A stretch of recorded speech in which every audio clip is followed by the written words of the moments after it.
Doctor ഈശ്വരനിലേക്ക് പോവുകയാണ്. Doctor ഈശ്വരൻ, താങ്കൾ റിട്ടയർഡ് ചീഫ് ഫോറസ്റ്റ് വെറ്ററിനറി ഓഫീസറാണ്. ഈ 2024-25 ഒരു കണക്ക് മാത്രം എടുത്തു നോക്കുകയാണെങ്കിൽ ഇതുവരെ വന്യജീവി ആക്രമണത്തിൽ കൊല്ലപ്പെട്ടിട്ടുള്ളത് 57 പേരാണ്. ഇതിൽ ഏറ്റവും കൂടുതൽ പേർ കൊല്ലപ്പെട്ടത് കാട്ടാനയുടെ ആക്രമണത്തിലാണ്. ഇന്ന് തന്നെ നോക്കൂ, ഇന്നലെ 24 മണിക്കൂറിനുള്ളിൽ 2 പേർ കാട്ടാനക്കലിയിൽ അവരുടെ ജീവൻ പിടഞ്ഞ് നിസ്സഹായരായി മരിക്കേണ്ടി വന്നൊരു അവസ്ഥയുണ്ടാവുകയാണ്.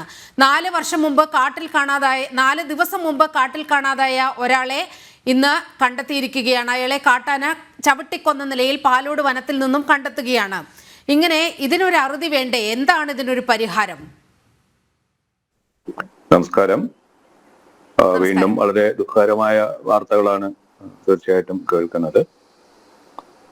പരിഹാരത്തെ പറ്റി വളരെ കാലമായിട്ട് അല്ലെങ്കിൽ അടുത്തിടെ വളരെ കൂടുതലായിട്ട് നമ്മൾ ചർച്ച ചെയ്യുന്നുണ്ടെങ്കിലും ഫലപ്രദമായിട്ട് ഒന്നിലേക്കും എത്തുന്നില്ല എന്നുള്ളത് സത്യം തന്നെയാണ്. കാരണം ഇത് നേരത്തെ ഇവിടെ സൂചിപ്പിച്ചതുപോലെ ഇതൊരു വളരെ കോംപ്ലക്സ് ആയിട്ടുള്ള അല്ലെങ്കിൽ ഒരുപാട് ഘടകങ്ങളാൽ നിയന്ത്രിക്കപ്പെട്ടിരിക്കുന്ന ഒരു കാര്യമാണിത്. അപ്പൊ അതുകൊണ്ട് തന്നെയാണ് ഒരു ഷോർട്ട് ടേം റിലീഫ് എന്നുള്ള രീതിയിൽ ഇതിലേക്ക് കാര്യങ്ങൾ അത്ര എളുപ്പമല്ല. കിടങ്ങു കുഴിക്കുന്നതായാലും ഫെൻസിങ് ആയാലും ഒക്കെ തന്നെ അതിൻ്റെതായ ഒരുപാട് പരിമിതികൾ നമുക്കുണ്ട്. പക്ഷെ ഈ സംഭവങ്ങളൊക്കെ തന്നെ കുറച്ചുകൂടി ഒന്ന് വിശദമായിട്ട് പഠിച്ച് അനലൈസ് ചെയ്യുകയാണെങ്കിൽ ഇതിലേക്ക് നയിച്ച മറ്റ് പല ഘടകങ്ങൾ കൂടി ഈ മൃഗങ്ങളെ പ്രകോപിതരാക്കുകയോ അല്ലെങ്കിൽ അവരുടെ മുമ്പിൽ ചെന്ന് ആൾക്കാർ പെടുകയോ ചെയ്ത അതിനൊരു പല കാരണങ്ങളും ഉണ്ടാവില്ല. അപ്പൊ അതുകൂടി ഒന്ന് പഠിച്ച് അതുകൂടി ഒന്ന് കണ്ടുകൊണ്ടുള്ള ഒരു പരിഹാര മാർഗം കൂടി നമ്മൾ ചർച്ച ചെയ്യേണ്ടിയിരിക്കുന്നു. ഇപ്പൊ ഈ 2 സംഭവങ്ങളും ഞാൻ മനസ്സിലാക്കിയെടുത്തോളം കുറച്ച് ഇരുട്ടുള്ള സമയത്ത്, സന്ധ്യ സമയത്ത് അല്ലെങ്കിൽ ആ രീതിയിൽ ഇരുട്ടുള്ള സമയത്താണ് സംഭവിച്ചിരിക്കുന്നത്. തീർച്ചയായിട്ടും മൃഗങ്ങൾക്ക് ഇപ്പൊ ആനയെ സംബന്ധിച്ചിടത്തോളം കാഴ്ച പരിമിതമാണ്, ശബ്ദമാണ് അത് പ്രധാനമായിട്ടും റിലേ ചെയ്യുന്നത്. മനുഷ്യനാണെങ്കിലും നമുക്കൊരു പരിധി കൂടുതൽ കാണാൻ കഴിയില്ല. അപ്പൊ ഒരുപക്ഷെ വളരെ അവിചാരിതമായിട്ട് അല്ലെങ്കിൽ അബദ്ധവശാൽ ഇതിന്റെ മുമ്പ് പോയി പെട്ടിട്ടുണ്ടാവാം. അതും ഇതിനകത്തൊരു കാരണമാണ്. അപ്പൊ അത്തരത്തിലുള്ള കാര്യങ്ങൾ കൂടി ഇതിന്റെ ഒരു മിറ്റിഗേഷന്റെ ഭാഗമായിട്ട് നമ്മുടെ പ്രവർത്തികളുടെ ഒരു സമയക്രമം കൂടി ഒന്ന് പരിഗണിക്കേണ്ടി വരും. മാത്രമല്ല ഈ ചൂട് പ്രമാദീതമായിട്ട് ദിവസവും കൂടി വരികയാണ്. അപ്പൊ അതുകൊണ്ട് തന്നെ ആനകള് അല്ലെങ്കിൽ മറ്റു മൃഗങ്ങള് വെള്ളത്തിന്റെ ആവശ്യത്തിനും ഒരുപക്ഷെ പല സ്ഥലങ്ങളിലും ഈ ഇല പൊഴിയുന്ന കാടുകളിലൊക്കെ ഇപ്പൊ ചൂട് പ്രമാദീതമായിട്ട് കൂടിയിട്ടുണ്ട്. അതേസമയം പുറത്ത് ധാരാളമായിട്ട് വെള്ളം നനച്ചൊക്കെ കൃഷി ചെയ്യുന്നിടത്ത് ചൂട് കുറവാകും. അപ്പൊ അതുമൊക്കെ തന്നെ ഇതിനെ പുറത്തേക്ക് വരാൻ ആകർഷിക്കുന്ന ഘടകങ്ങളാണ്.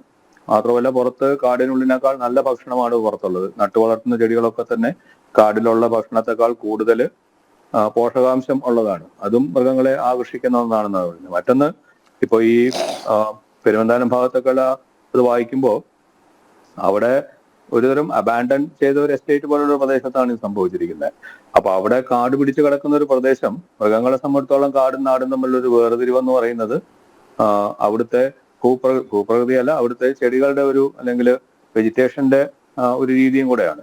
അപ്പൊ കാട് പിടിച്ചു കിടക്കുന്ന പ്രദേശം മൃഗങ്ങളെ സംബന്ധിച്ചോളം കാട് തന്നെയാണ്. അപ്പൊ അതും ഈ അടിക്കാടുകൾ വെട്ടി നമ്മുടെ കൃഷിസ്ഥലം തുറസായിട്ടിടുക, മൃഗങ്ങൾക്ക് ഒളിച്ചിരിക്കാൻ കഴിയാതിരിക്കുക, ഉണ്ടെങ്കിൽ തന്നെ പരസ്പരം കാണാനുള്ള ഒരു സാഹചര്യം കുറച്ചുകൂടി മെച്ചപ്പെടുത്തുക, ഇതൊക്കെ ഇതിന്റെ മിറ്റിഗേഷന്റെ ഭാഗമായിട്ട് ചെയ്യേണ്ട കാര്യമാണ്. ഇതിവിടെ ചർച്ച ചെയ്യപ്പെട്ടിട്ടുണ്ട്. അത്തരം ചില തീരുമാനങ്ങൾ ഉള്ളതായിട്ടും ഞാൻ കണ്ടിരുന്നു പത്രത്തിൽ. പക്ഷെ ഇതൊന്നും സമയബന്ധിതമായിട്ട് അല്ലെങ്കിൽ ഒരു യുദ്ധകാലാടിസ്ഥാനത്തിൽ നടപ്പാക്കിയാൽ മാത്രമേ ഇത് പ്രയോജനം ഉണ്ടാവുള്ളൂ. അതായത് യുദ്ധകാലാടിസ്ഥാനത്തിൽ ചില നടപടികൾ എടുക്കേണ്ടതുണ്ട്. അതിൽ ചില വീഴ്ചകൾ വരുന്നു എന്നതാണ് ചൂണ്ടിക്കാട്ടേണ്ടത് ഈ ഘട്ടത്തിൽ എന്ന് തോന്നുന്നു.